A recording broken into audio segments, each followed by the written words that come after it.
Amen. Salut un peu ton frère. Salut ta sœur. Personne de moi son bali pese mbote. Ah, voilà. Voilà, faut bon, il a ce qu'il y a. Abanda ko nimba pese mbote na no atele. Jack, je vais vous donner un exemple. Il y avait un Jack en Boujemaï. Ezaki na musungi moko na Mbushemai. Les Jack là. Musungi wana. Honorable Firmin, vous êtes là. Ozali wana. Les Jack là. Musungi wana. Quand lui servait les gens qui dorment à l'église. Sokata batwa na kati ya gelezia boy. Dès qu'il trouve quelqu'un en train de dormir. Sokoti mtozo nimba na gelezia. Il le réveille, il touche comme ça. Awa dingisi ka basimbie boy. S'il ne touche pas, il fait ça. Soka simbi ta che boy. Quand la personne ouvre les yeux, Mto funguli misu. il fait. Abi. Afente boy. Quand il fait. Afente boy. Abi. Ngakwe. Chamoy, tu m'as un couteau. Mutema bete boy. Tout le tuyau le bilou. Wana ponge kimi. Kakubungi la kabiji. Akola la sute. Nani ba tete marka avare ba. So meki bongo batbala suponge ate. Ai tete ka experience. Bo mekata mo eloko mo muke. Awumana muntu bongi na. O meki boy. Ah ba gozo bisa. Ah soko meki. Kakula la kabiji to. Amen. Amen. Amen. Amen. Vous avez trouvé n'est-ce pas? Bozui. Frère Branham.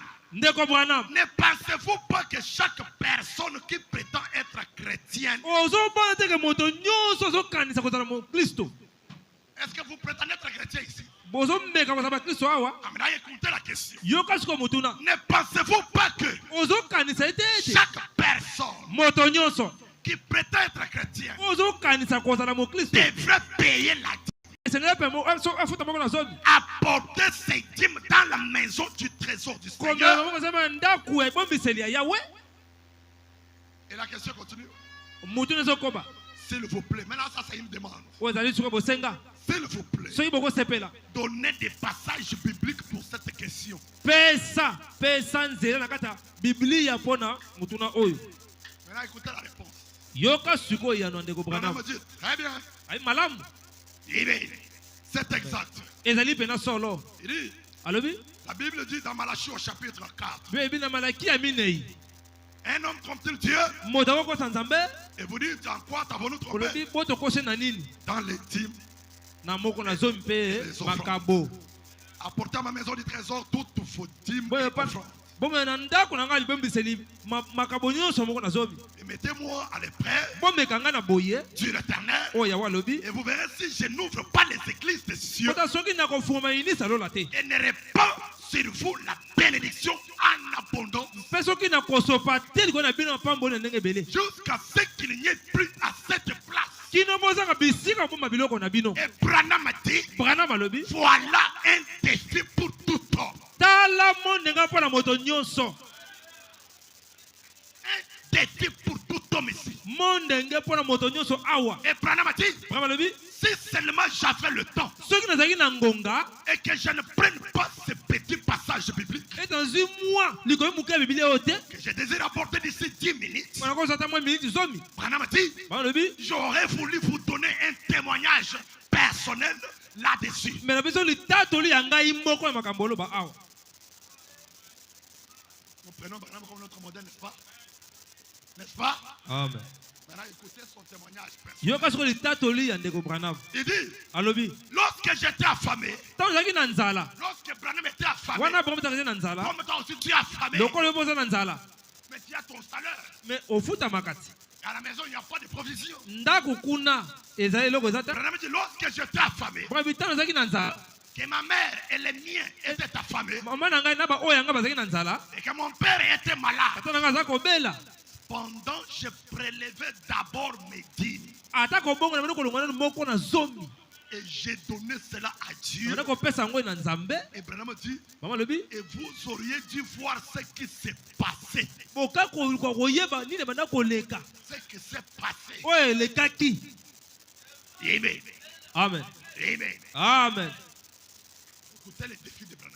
Yoka monde nga Branham. Il dit, Alobi. jamais de ma vie, Ata mukolo mota bomo na ngai. jamais, Ata mukolo moko ta bomo na ngai. je n'ai vu quelqu'un, Na mona moto. homme ou femme, Mobali to mwasi. même si vous ne gagnez qu'un dollar par semaine. Ata boganyaka dollar moko na poso. C'est combien en francs congolais? Un dollar. 2850. Donc par semaine, vous gagnez 2850 francs. Même si ata vous gagnez 2850 boganyaka $1 na poso par semaine, na poso si vous apportez 10 cents de cet argent soko mi moko na zomi ya mbongo wana et placez cela dans votre maison du pe trésor, bochama na ndako na bino bombiseli l'église que vous fréquentez, ekele ozo bokendaka kobikela. amen. Amen. L'église que vous fréquentez, esika bokendaka ntango nyonso na ekeleze wana Branham dit, Branham si Dieu ne bénit pas cela, soki napamboli yango te traitez-moi d'hypocrite. bobenga ngai moto na lokuta. Là maintenant, Branham s'engage. Ozo Branham mitie ye moko na esika Allez traiter Branham d'un hypocrite. bokende kobenga ye moto na lokuta. Amen. Amen. Amen. Amen. Si tu as tant volé Dieu, Soko so oyiba nzambe ntango ebele tu as tant volé Dieu. oyiba nzambe Tu donnais la dîme auparavant, kala bana kopesa moko na zomi après un moment, ntango moko boye les calculs te compliquent. makambo etungisi yo Tu ne mutu sais plus comment le faire. oyebi kosala yango susu te Tu veux recommencer. olingi kobandela Avant susu de recommencer pour payer la dîme, yambo kozonga kofuta moko na zomi payer d'abord les dettes. futa nanu banyongo Il faut d'abord t'acquitter de ces dettes-là. mpo na kolongola banyongo wana nanu Sinon, tu continueras à être frappé par la malédiction. soki te wana obeta maka bilakeli mabe Et comment payer la dette? okofuta nyongo ngo ndenge nini La Bible dit d'après Lévitique, yebi kolandisa buku elewitiki Lévitique 27, tukumi mibali na sambo de chercher un montant d'estimation. koluka motango moko ozokanisa malamu C'est un montant de rachat. ezali motango ya kosomba Vous donnez à votre pasteur. opesi mokenge na bino Vous pouvez même lui envoyer là où il est. ata biso ozokotindela ye ata kotindela Référent Wany. mokenge na ngai Donc, les amis en Fidelousa. bonja nzambe alimbisa ngai Voilà le montant de mon rachat.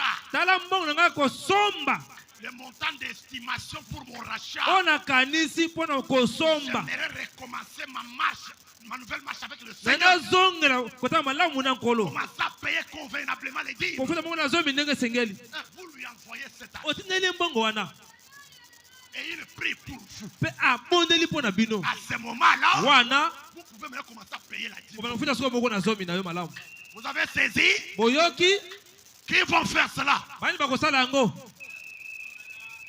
Qui vont faire cela aujourd'hui? bani bakobanda yango kaka lelo Baissez d'abord les mains. Qui vont kitisa faire maboko ça na aujourd'hui? bani bakosala maboko kaka lelo Levez la main. maboko likolo Levez la main. Aujourd'hui, vous bon droit. ozoloka soni Que Dieu vous bénisse. Que Dieu vous bénisse. zapambola bino zapambola bino Allez, pas budget à part. kaka mibale oyo Moi, bon, mosusu nani que Dieu vous bénisse. Amen. zapambola yo Moi, bon, mosusu nani que Dieu vous bénisse. ma sœur. zapambola Moi, ndeko bon, mwasi mosusu nani Ah, ma soeur, comment? Oh, je m'engage, bon Dieu, vous bénisse. tala kuna azokosa lokola neti azopemba Amen. amen Amen. amen Je peux évoluer. nakokende liboso Oh, my. o nzambe La Bible dit, Ephésiens, dit ceci. ndeko malobi boye Oui. iyo C'est un défi lancé à n'importe qui. ezali mo ndenge nabwakeli moto nyonso Ata unafuchama Mungu anakuona. C'est un défi mo ndenga lancé à n'importe qui. oyo moto nyonso esengeli ayoka Et tout chrétien, mokristo nyonso cela répond à cette autre question. wana ezopesa yo koyanola na kati ya alima oyo Tout chrétien devrait payer la dîme. mokristo nyonso esengeli afuta moko na zomi C'est exact. ezali ya Cela solo devrait être fait. esengeli esalema nde bongo À moins que vous soyez païen. loba ozalaka mopagano Vous n'allez pas payer la dîme parce que vous êtes païen. ofuta te mpo oza mopagano Alléluia. amen C'est pourquoi vous êtes les jours du salaire, tu commences à fuir l'église. mokolo mafuti yo ale okima ekelezia Ils s'absentent de l'église.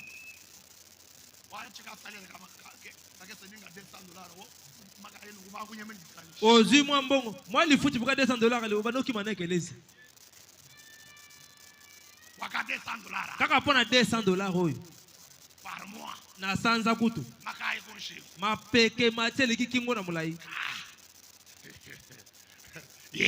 amen amen Vous avez une ambition limitée. bino bozali na miango esuka Vous ne connaissez pas comment tuer la faveur de Dieu. boyebaka te kobenda bolamu ya nzambe Je vais vous lire Branham. nakotangela bino brana mawa tala kaka moi lifuti muke koti boyalo okomi okima okena tabernacle mususu kuna okena nini kuna na kanyonyi kuna kena tabernacle chilumba kuna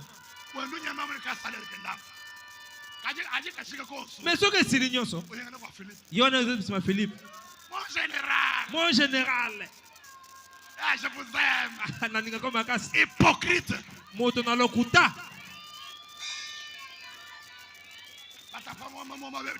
babeti mbunda yo wana kuna neti yo nde babeteli mbunda.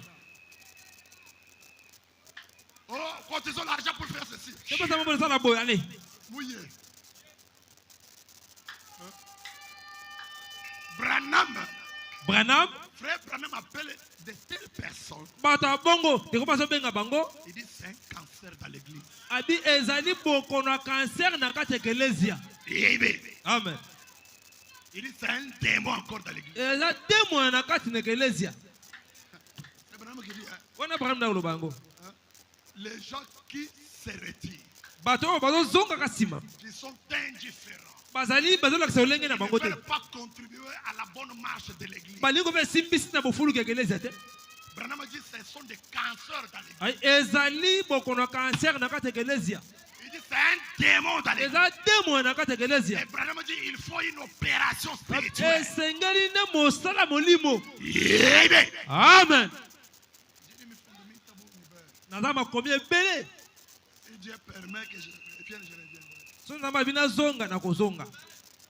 Alléluia. Amen. Alléluia. Amen. Écoutez ce que frère Branham dit. Yoko ndiko mazoloba. La foi c'est notre victoire. Kondi mezelonga na biso. Je vais parler aux gens qui n'ont pas de position à l'église. Wa bala bato bazangi lolenge na kati ekelesia. Aujourd'hui, il est ici. Lelo. À Jésus-Christ. Aza yeki so mongombo awa. Dimanche prochain, Mukolo yenge koya boso kuna. il sera au Kala la tabernacle. Aza na kana ka tabernacle. Après quand on va poser la question là-bas, So ti mutuna kuna. qui sont les membres de cette église? Bina magezi bazaba wapi? Au moins yewe ache kuna. Vagabond. Moto azanga sika kovanda. Un véritable vagabond. Moto penda bitambola mwanza ye. Celui que nous connaissons comme vagabond, c'est le diable. Oh to yebi bazanga sika kopema nde diabolo. Le diable n'a jamais eu de position. Aza sika hotelemela te. Le diable est instable. Azali mutu afansa malamu te. Le diable, c'est un célibataire. Azali monzemba.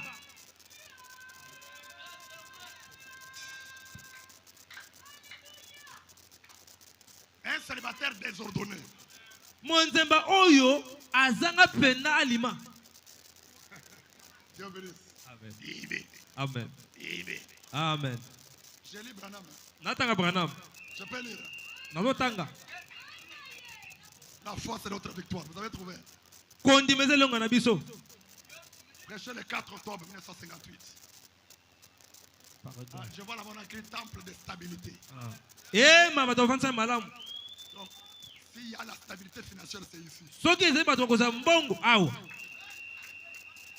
Vous venez, Dieu vous donne une stabilité financière, vous commencez à fuir. Boye, bozwi misolo bokoma okima. Je vais dire à mon ami, mon cher, dans la Charlie Hash, il y a un franc à y. Nasa muninga na chatolo na se. Aboto Mongo. Botola mbongo nyonso wana. Amen. Amen. Aujourd'hui, je wanga yeba. Ozomiloka yo moko. Frère Branham, je paragraphe 14. Et dans somme na minei. Il en est ainsi de la vie humaine. Ezali ndenge mona bomo ya moto. Vous ne pouvez pas violer les règles du jeu de la vie. Boko buka mibeko te ya bomo ya moto. Je répète. Nazo bandela. Il en est ainsi de la vie humaine. Et abe ndenge moko na ndolenga bomo ya moto. Branham dit, Branham alobi. vous ne pouvez pas violer les règles du jeu de la vie. Boko buka te mibeko otali bomo ya moto. Et espérer gagner. Pesima kozela olonga. C'est possible. Ekosalema te. Notre vie ici. Bomo toko bika oyo. Ta vie là. Bomo ina yo wana. C'est un jeu. Ezali lisano. Il y a des règles dans chaque jeu. Il y a des règles. Ezali mibeko. Dans chaque jeu, il y a des règles. Na masano nyonso mibeko ezalaka. Alléluia. Amen. C'est comme le jeu qu'on appelle DV Lottery. Ezali lisano ko benga o DV Lottery. Ce que les gens font pour gagner le visa des États-Unis. O basaka pona kolonga visa États-Unis wana. Il y a des règles là-bas. Mibeko pesa la kakuna. Vous jouez ça en dehors des règles. Soki osakani yango libanda mibeko. Vous n'allez pas gagner. Okozwa te. Vous n'aurez pas les visas. Okolonga pe visa te. Suivez les règles du jeu. Landa nde mibeko bango bacha. Vous gagnerez, vous aurez les visas. Sima okolonga okozwa visa na yo. Amen. Amen. Amen. Amen. Ta propre vie. Bomo ina yo moko. Pour que ça puisse évoluer. Po ete ekende liboso. Pour avoir une vie stable. C'est bomo ya malamu Pour fasa être en malamu. bonne santé. Zoto kolongono. Pour avoir une vie meilleure. Pona bomo ya kitoko. C'est un jeu Eza lisano. qui a des règles. Eza mibeko nango. Si vous suivez les règles de Soni la vie, mibeko wana bomo na yo. vous irez de l'avant. Bokende liboso. Vous ferez longtemps sur la terre. Boko umena mokili oyo. Vous ne rencontrerez jamais une mort prématurée. Boko botaka te mona lichombe. Les gens qui sont instables, dans la Kato vie, banza malamu te. c'est parce qu'ils ne respectent pas les règles de la vie. Po bako tosa mibeko ya lisano bomo Ils ite. ne respectent pas les règles du jeu de leur propre vie. Bako tosa te mibeko ya bomo na bango moko. Et les règles sont les mêmes Mibeko ezalaka ndenge moko. pour chaque vie humaine. Pona bomo ya mutu nyonso. Tous nous jouons les mêmes choses. Biso nyonso sa lisano moko. Mais il y a des règles. Mais ezali mibeko. Celui qui réussit Oyo kolonga à remplir ces règles, ya kotondisa mibeko wana. le jeu de sa vie, Bwa bomo na ye. cette personne Nde moto wana qui atteindra, na kozwa mosanda. alléluia, la maturité, Akwa mosanda bo moto. qui arrivera à la stabilité, Akoma na kufanya malamu. qui verra le bonheur. Akomona bolamu. Alléluia. Amen. Frère Branham dit, Ndeko mwa lobi. vous devez jouer cela en vous conformant à la parole de Dieu Ezali bosaka lisano na kokokanisa na liloba na Nzambe. et à l'objectif pour lequel vous avez été placé ici. Pe na tina oyo chami na sa mokili oyo. Chaque personne, Moto nyonso. alléluia, Amen. a un objectif sur la terre. Aza tina ye na mokili oyo. Et pour accomplir cet objectif, Pona kosa tina wana suivez les règles du jeu de votre vie. landa nde mibeko bomo na bino. Frère, Ndeko. si tu es célibataire Soko zali monzemba. et tu veux te marier, Olingo bala. n'allez pas en désordre. Kokende na tsanga tsanga te. Il y a des règles. Kende na mibeko. Quand on a passer mwishi mwishi, Ta sesa na baola na bandeko basi. passer kayimumai, Mokengela yebite. impidique. Moto apite. Toi aussi, sœur. Yo pende ko mwasi. Uri mukwambile uri muchele wa ngai. Nana biso ko zolo omiloko. Uri mukwambile wa uri muchele wa ngai. Nana biso ko yo tula. Nana biso ko tula. Une bonne sœur chrétienne Moi ndeko mwasi asola mo Kristo. qui garde encore ces trois vertus Abata ne misami sato wana. ne se laissera jamais toucher par un homme en désordre. Komiti kate moto asimene kololenge nyoso. Na showa o Kristo ko nyangala. Ata yo elenge se bukana. Dieu a quelqu'un pour toi. Za banza busa moto moko pona yo. Garde tes vertus. Batela misano Va misano. remplir le Saint-Esprit. Toza molimo santo. Il y aura quelqu'un pour toi. Moto akozala kaka pona yo. Muntu wa kunanga na mucha muchu koko. Moto koliuka kalolenge ozali wana.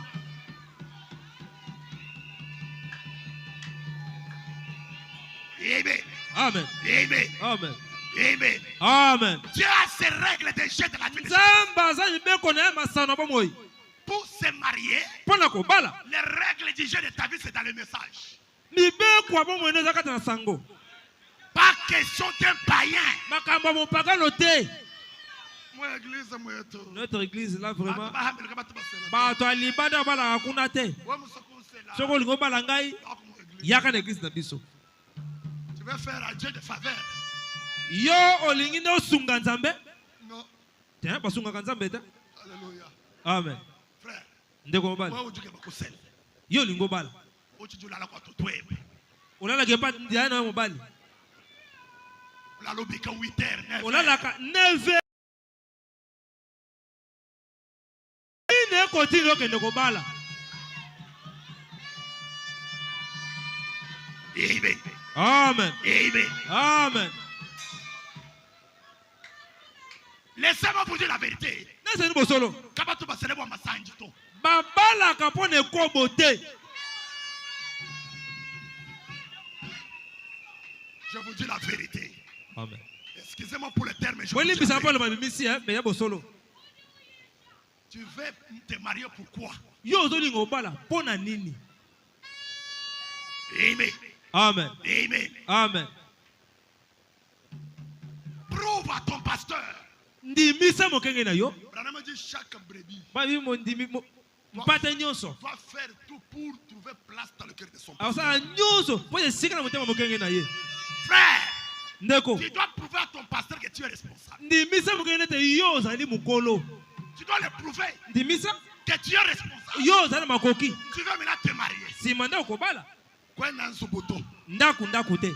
Uchi wenza mujimo uhanyina na mukabini. osala mosala na kati ya kabine Wakufuta 100,000 francs. babuza 100,000 francs congolais. Wakiwaji shenda mukashi. nde wana okodesa mwasi Wa mwana wabaka jua benda. mwana ya bato Abankwende ni njulu mumutu. kotambola na Wendo na pana aubergine Wendo pana koteka aubergine na tongotongo Uchampishi mujulu. na putu na zolo. Wa musomba mukabini. yo vana na kati ya kabine Wanyina ani nite. oteka bato unité Wakupeta 100,000 francs babe Congo. 100,000 francs na soka sanza Moins de 100 dollars. na se ya 100 dollars Moins de 100 dollars. na se ya 100 dollars.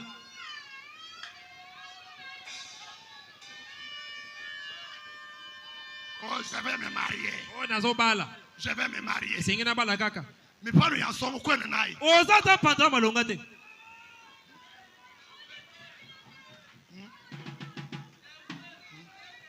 Uchi de shetaka shebilamba ni balungu. ti lelo bota ilamba na baninga na yo. Mon cher, depuis ça on a le pantalon na yo wana lingina ke ndana pa baser wana. ya changa ta mwa patio na beta mwa tour kuna fa Mon moko bon na yo wana vraiment. plan On a vraiment petit bon wana papa. ah likolo babe Ser wana ko limanga ya. likolo On a paquet na yo wana. Ser musomba. wandeko mwasi avandi On a faire mu vala taibas. amondeko mwasi mobala ye awa pantalon ase boye Mfano mulembelela. pantalon kiti boye Tumwela jare. oyo nyo Amen. Amen.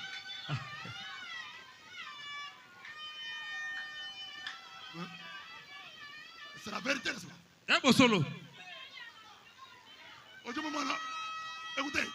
boyoka Ojumu mwana mwana ye munyine mbilamba. moso omwana asumbi na bilamba Ojo pa ma kwenda. azanga ndenge kotambola omwana komotambola azobenda makolo boye Mu bala taibas kadi. tai basi nde Bibele bitaka no. moto akotambola boye Eje ka setangela kwa mpato ju kwa taina kwa nzu. atambola kwa libata lokolo koto likolo mosusu koto Mfano mulembelele. pantalon kaka likolo na se boye Ke uji ba uji ka sedana. nde azokende kobala ye wana Sero tangile wamba kufu. ndeko mwasi azabi nakufeli awa China chejo fuila nchini. ozokufela nini Mfano bitete la pa. pantalon babambi koto oyo babambi na se boye C'est le modèle, c'est le o te oyo ozali makambo ya lelo kilelo C'est le modèle seulement. kilelo nde yango oyo Un esprit laodicéen. molimo ya laodikia Hein? C'est. ndeko mwasi Tu vas dire à Pinja catholique mukujibaka. ntango okende kolela sikoyo na libala kuna Akwambele leke. babiso tikatika te ngai nakufela awa Mosama mema ngekala mujika. ngai naza moto na tula Nzambe musamba ndi mulum. samba azopesaka mobali Sabanda. merci kende kasi Katu kumoni we mwele mishuku mujulu to. tomona tuze munoko tya na zolo te Après un mois, 2 mois. sanza moko tanza mibale Wambula mushilu mumbafu. akomotambo akomoteka misili Ukafana maya matalala. akomoteka mai ya malili Maya matalala, maya malili. mai ya 100 francs na nzela Kijibaka njo jaji. libala nde okotaki yango wana Quand on prêche, ça entre ici, ça sort là-bas. bao te awa ezokɔta koto ebimeli koto oyo Pasteur qui mutuna. mokenge alingaka biso te Musa mutu somba.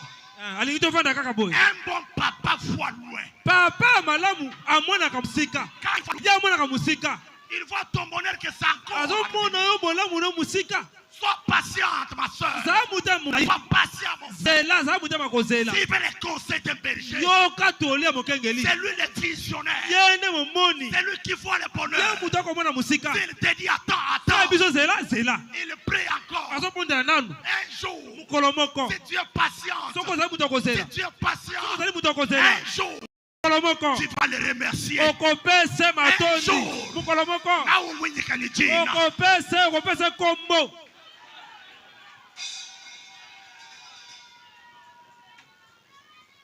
Hallelujah. amen Batubambane. balobaka ete Wakaya ngola wa.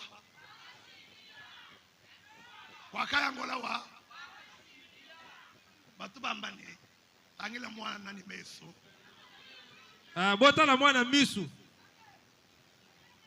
Tu brilles encore. Zambi Monsamba. Nzamba sabi pamboli ngai. Mulota frère Kutulu. Na lota ikutu ndeko na ndoto. Kwa mbitini bilote byoso Zambi. Nana bizo ke bandoto so Nzambe na pesa kango. Ulimu kwa mbile bilote byoso Zambi. Nana bizo ke ndoto nyoso Nzambe na pesa ka. Nana ebisio. Le diable aussi, c'est un ange qui se transforme en ange de lumière. Zambo le pas ali angelo o abonga mabena ange ya pole.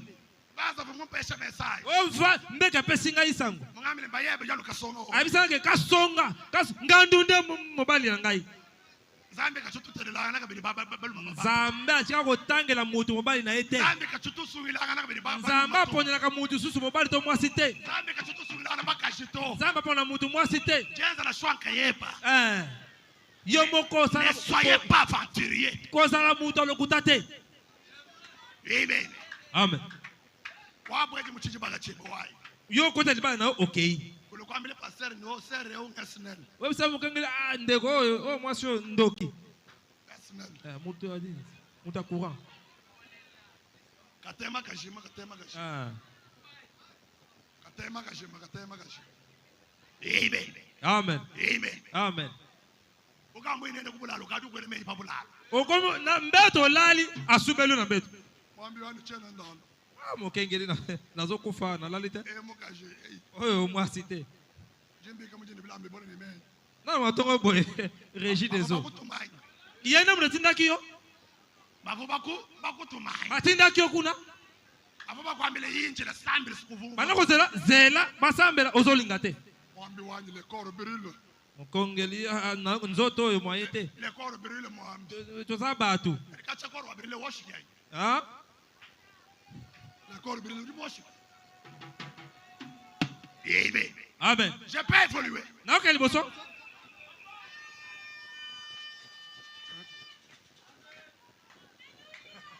Amen. Amen. Sere kumana na ngwao. Ndeko mwasa moni bongo? Kimupeta mulumato. Amoni mobali te? Kiya kufanya ma selfie. Ye wana akota selfie. Chaque dimanche. Mwasa yonga abeti boy. Ase position boy. Position ikiani buya baka je paralysé. Eza ko pasi mabuka na mitunde boka ma photo bongo. Wa mu mona lusera mu mana bimpa mu photo. So mo po mo na sera te mitunde wa photo boy. Villageoise. Oh mutamboka. Kimu mai kuma mu photo. Oh yangwe pena. Oh ayi wote ma photo te. Oh fa sala boy. Lokolo moko lanse, lokolo likolo boy. Unyonyo kanye oje moto. Oza nyoka toza moto. Chanzo chijuno. Moko saka boy. Paralysé. Abukana na ye. Omo mona moto jingi ba paralysé chijamu. So mutabuka azaka boy. Azaka boy. Benje ya mambo la kabuta mwela kuti boy. Ngani chiswaka. Para frère mona muna moto paralysé. Ndeko mobali kaka boy. Ya ikolonda. Wana ndeko alandi kuna. Frère uchibwele mu Facebook uchibwele mu TikTok. Aka. Ndeko bala ko Facebook TikTok. Yangwana. Ukanye bangafunenda. Oyo bitumba nanga yangwana. Apeche chisompa wani. Na azwi sikoyo. Paralysé. Abukani. Kachifu ajilu. Bongo ko lata sikoyo late. Ya mwanza na maboko no. Soka cheboy. Chifu jo subwashi. Libumunyoso libanda. Keje nyim. Apa luka kutute. Tina kaleso zo mwana libanda. Kwa tirer baluma. Fona ko bende kaka ndeba. Tu dois cacher ton corps. Batela nzoto na yo. On ne cherche pas les mariages sur les réseaux sociaux. Baluka libala na kata réseaux sociaux te. Les mariages c'est la généalogie. Libala zali kofukama. C'est à genoux qu'on cherche les mariages. Kofukama ndo Ce libala. n'est pas dans les réseaux sociaux. Eza na kata Facebook avec des photos. Na ba photo. Franga itula. Obisi bongo ya pambola yo. Keje te bénisse. Za pambola yo. Franga itula mu TikTok wa mega. Mbongo ebe mega na TikTok. Ya ofando kutuwela to. Opesa kambeka mabonza te. Za pambola yo. Amen. Amen. Amen. Amen. Venez à genoux. Yaka fukama. Demande à ton pasteur. Senga mukanga na yo. Révérend Wani Sambichi. Mukanga ni bondela pona ngai. Mpeta chibaka. Nazo libala. Je me sens le moment d'équilibre. Na lingi mobali mo Kristo. Non, il n'y a pas ça. Uongo te? Et oui, on soit alors. Oh, juste ko ya le na zakuna te. oyo sakoya alitokende kaka. Les Sud-Africains ont un système de Bato afisi bazana lolenge moko Sud Afrique. fais ce qu'on fait save. Donc fais ce qu'on fait save, c'est-à-dire que tout celui qui vient là-bas. Ah oyo sakoya aya. Fais ce qu'on fait save. Donc n'importe qui vient, il gagne. Oyo sakoya azunai. Donc il n'y a pas une précision. Azana lolenge malamu te. Nga mposa libala, azala ndundu, azala koka libala. Avec quel évangile? Na sango nini? Mwasi nde mtobongo na mobali. Ata nazo pagano na ko changer ye. Na ko changer. Nana biso, oya biso bongo kosi. Ça c'est l'évangile satanique. Eza sangwa satana. Viens à genoux. Yaka fukama. À genoux, Dieu ne déçoit pas. Fukama awa. Frère, Tiswaka. Dieu ne déçoit pas à genoux. Awa yaka kufukama awa. La main sur ma Tika misu kaka pai pai boy. On a dit le beaucoup, ça va pas me dire, Oya naka pembe, na biseke pembe sina kata mutembo. Ya mutoka kwisu munda mufika. Ye misu eza pembe, bona mutembo moyindo. La beauté d'une femme, ce n'est pas l'extérieur. Kitoko mwasi ka libanda te. La beauté d'une femme, c'est le caractère. Ezana kat bizaleli nde kitoko mwasi. Amen. Amen. Amen. Amen. Sinon tu vas le regretter. Soki te yo konyo kwama. Je vous dis la vérité. Ezali bosolo. J'ai des expériences. Azana mbikela. Amen. Amen. Amen. Amen.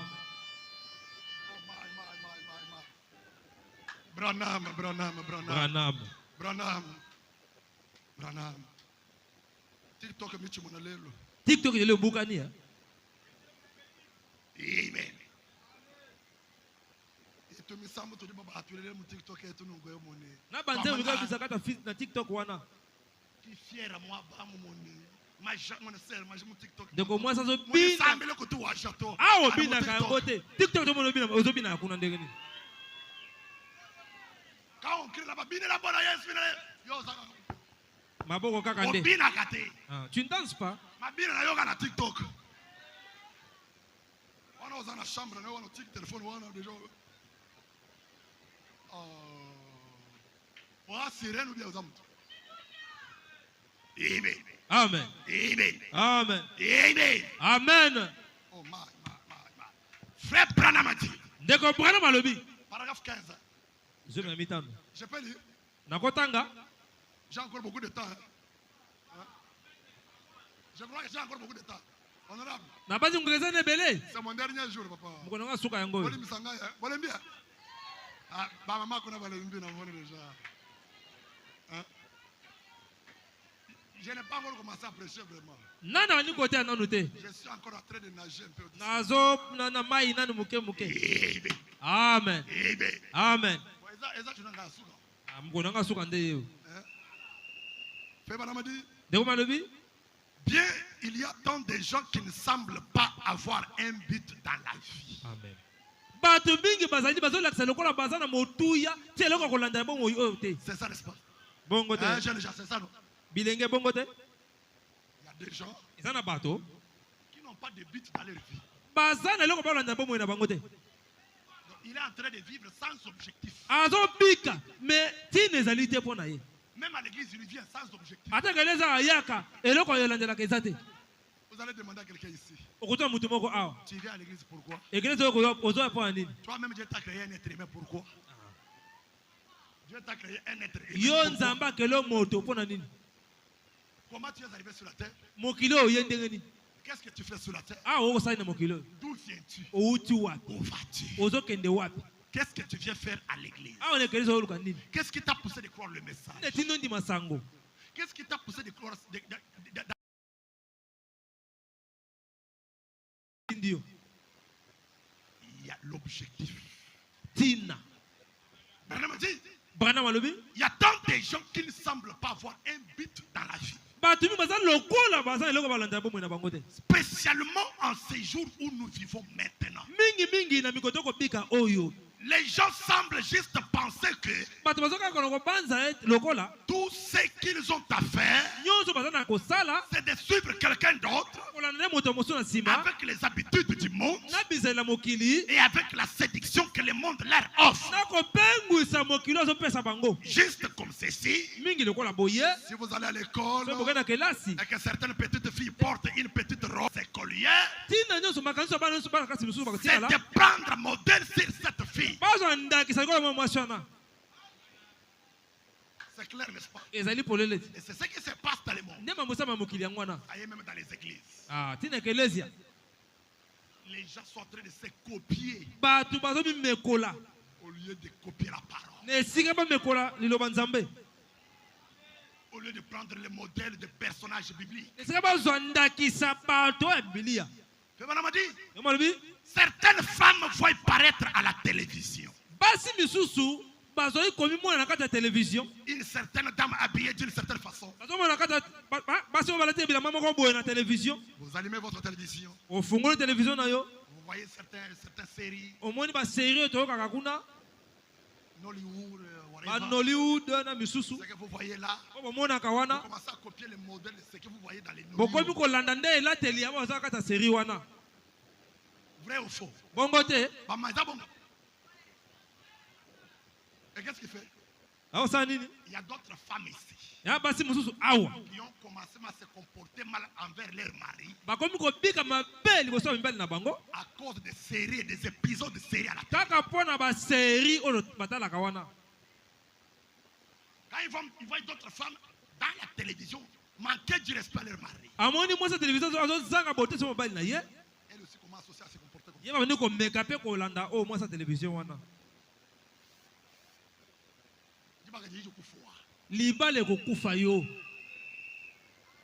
Alléluia. Amen. À cause de la télévision du coup. Pour la télévision et au coup. Amen. Frère Branamati. Eh bien, leur ambition, c'est de s'habiller et d'agir de la même manière. Et il semble que la limite, écoutez très bien.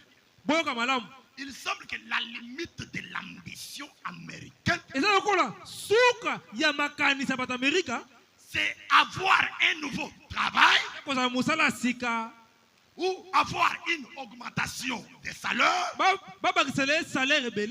ou avoir une télévision ou une nouvelle voiture. C'est une limitation de la mission. Une personne pareille,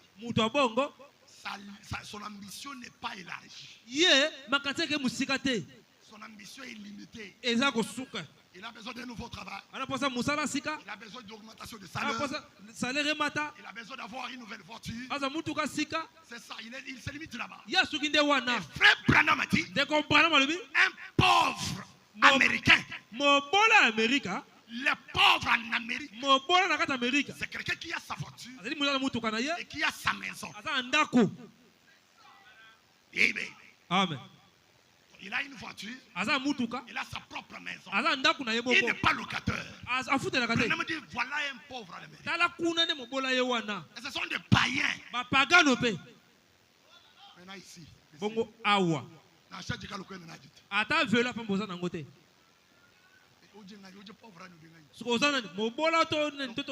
N'oublie pas qu'un pauvre sans ambition en fou. Mais le grand secret, je termine déjà. Le grand secret pour quitter ce stade-là, il faut respecter les règles du jeu de la vie. Les règles du jeu de la vie consistent à payer les dîmes, payer les offrandes, soutenir les pasteurs.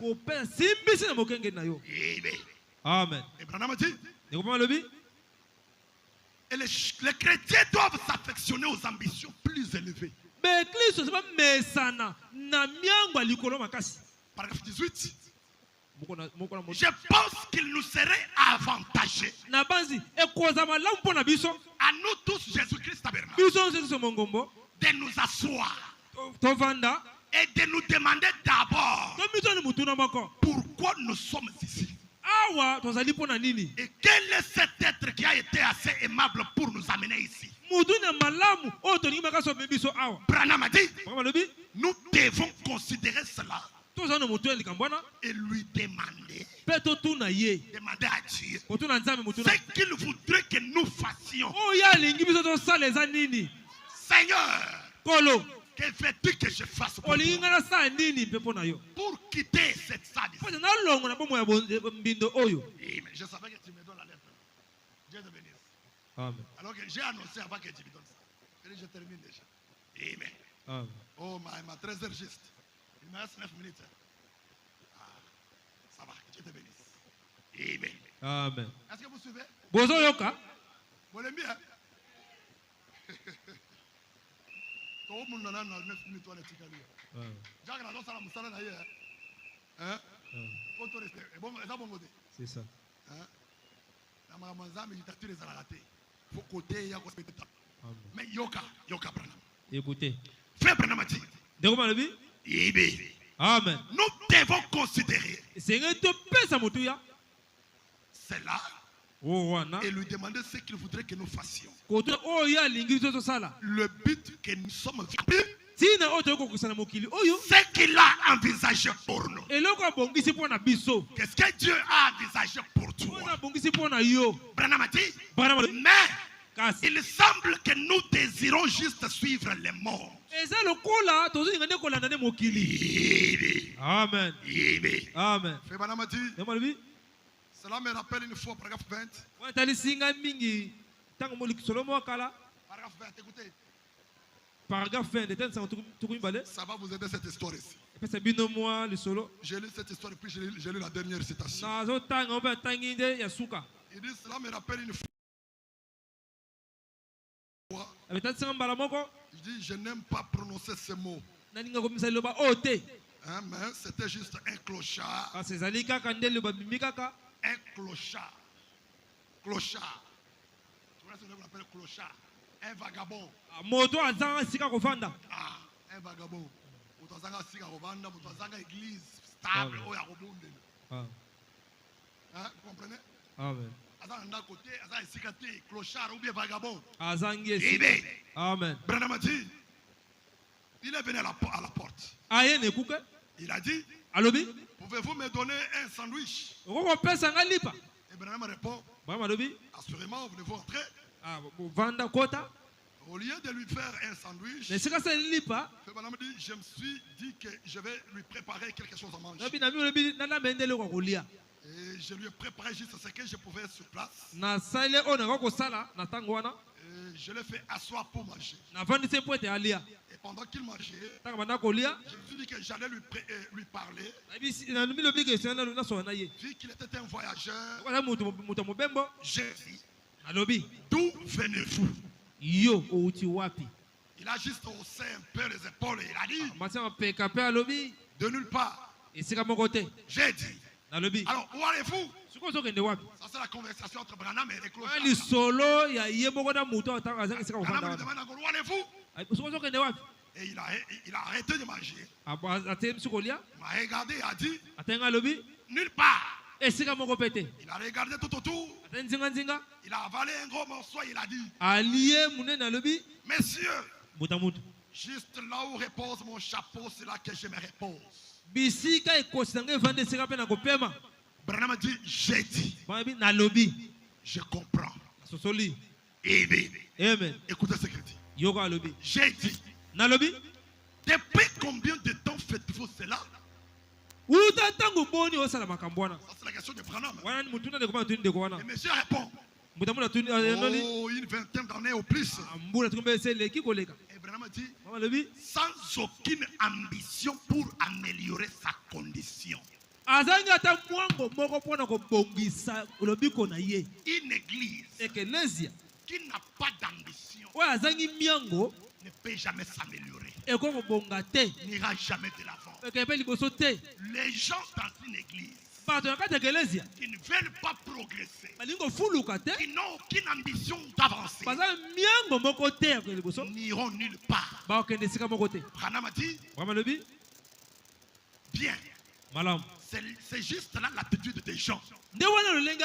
Branham dit juste ce que j'appelle instable, vagabond. Et les gens qui se joignent à des églises, Branham dit, les gens qui se joignent à l'église, c'est presque la même chose. Branham dit, j'ai souvent pensé au fait de flotter, au bois flottant. Le bois qui flotte sur les eaux. Un bois qui flotte s'accroche juste à toutes sortes de saletés. C'est juste ainsi que font les vagabonds dans l'église ou n'importe où. Amen. Amen. Amen. Amen. Est-ce la vérité? Est-ce la vérité? Amen. Amen. C'est comme ça avec les vagabonds dans l'église. Qui n'ont pas de position. Tantôt il est ici. Tantôt il est dans l'autre tabernacle. Tantôt il est ici. Tantôt dans l'autre tabernacle. C'est impossible. Vous vous attirez des malédictions. Je termine. Et je voudrais que vous puissiez être debout. Parce que je voudrais que vous puissiez faire lever à l'Éternel. Soyez très, très attentifs. Soyez prêts pour faire lever à l'Éternel Dieu. Et vous allez faire répéter ceci ensemble avec Branham. Amen. Amen. Pendant que nous sommes debout, je lis les noces de l'agneau. Je lis les noces de l'agneau. Excusez-moi c'est dans les 2 minutes qui me restent là. J'aimerais que Jésus-Christ tabernacle fasse lever à l'Éternel. Et soyez rassurés que quand vous le faites, vous allez vivre cela. Vous le promettez? Vous le promettez? Avant d'arriver à ce vœu-là, j'aimerais que vous puissiez écouter ce que Branham vous dit pour atteindre ce vœu-là. Parce que Jésus-Christ est notre mari. Et nous sommes son épouse. Vrai ou faux? Vrai ou faux? Et comme dans le mariage naturel, l'homme et la femme se font de vœux. Et dans le mariage spirituel, Jésus-Christ et son épouse doivent se faire de vœux. Le vœu de Jésus-Christ envers nous, c'est la promesse qu'il nous a faite pour nous donner son royaume. Maintenant, quelle est la promesse que vous allez lui faire aussi? Madame va vous le dire. Les noces de l'agneau, paragraphe 81. Traduction Canada ou la voix de Dieu. Prêcheur le 21 janvier 62. Branham dit maintenant, dans un sens, le mariage est un type. Je lis un peu rapidement, je ne fais pas, je lis les commentaires.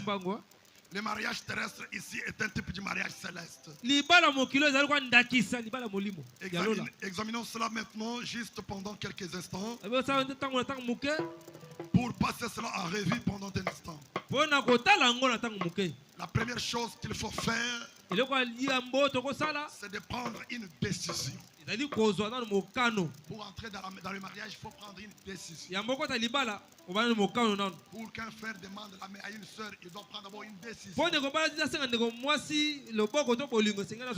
vais me marier. Pour que la soeur accepte la demande de l'homme, il doit aussi prendre une décision. Branham dit, et c'est pareil quand on prend la décision au sujet de Christ. La première chose que vous devez faire, c'est de décider si vous allez servir Dieu et le prendre comme votre sauveur, ou si vous n'allez pas le faire. Donc je crois qu'ici, c'est votre choix. Soit servir Dieu, soit servir le diable, vous quittez l'église. On dit mais c'est zabolo longo pe kele so que ça zabolo. Et servir Dieu, il y a des règles. Pour ça nzambe ça mibeko. Pour recevoir la faveur de ces dieux. Pour être en harmonie avec ces dieux. Servir le diable aussi, il y a des règles. Pour être en harmonie avec les diables. Je crois que c'est clair. Amen. Branham vous pose la question. Allez-vous servir le monde? Allez-vous servir le monde? Branham dit, allez-vous servir Christ? Que Dieu vous bénisse. Branham dit, vous devez prendre votre décision. Il faut qu'une décision soit prise. Quand vous prenez la décision de servir Dieu ou maman, alors vous faites votre choix. Mais il faut que la décision soit prise. Oui, une fois que vous avez pris la décision de le faire, alors viennent les fiançailles. Et Branham dit, ça c'est à l'hôtel qu'on le fait. Vous devez prendre un engagement pour que cette union soit possible. Votre union avec le Seigneur, vous devez prendre un engagement. C'est pareil pour l'église de Christ. Il faut qu'il y ait un engagement vers Christ. Un serment. Un engagement. Une histoire d'amour.